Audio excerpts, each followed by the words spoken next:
With a plastic tool, you'll need to get in between the vents and the surround, and it will pop out. Do not use a flathead middle screwdriver, as you can damage the vents, the display, or the surround. And then get in between with the tool, and then it should slide out. It can get stuck here and there, just wriggle it left, right, up and down, and it should detach. You'll need to do this for both vents on both sides. As you can see, it just pops out, but it can get stuck when you're taking it out. Next, there'll be 2 torx screws on the edges of the surround. I believe these are T20. Remove the torx screws. And then the display with the surround will come out when you pull it out.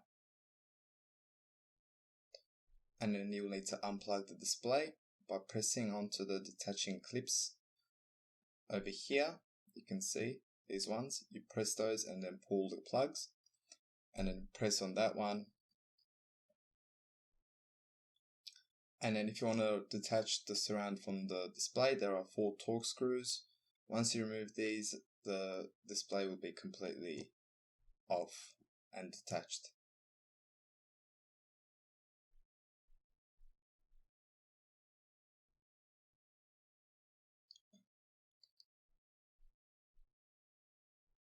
If you have found this video helpful, please don't forget to subscribe to support the channel.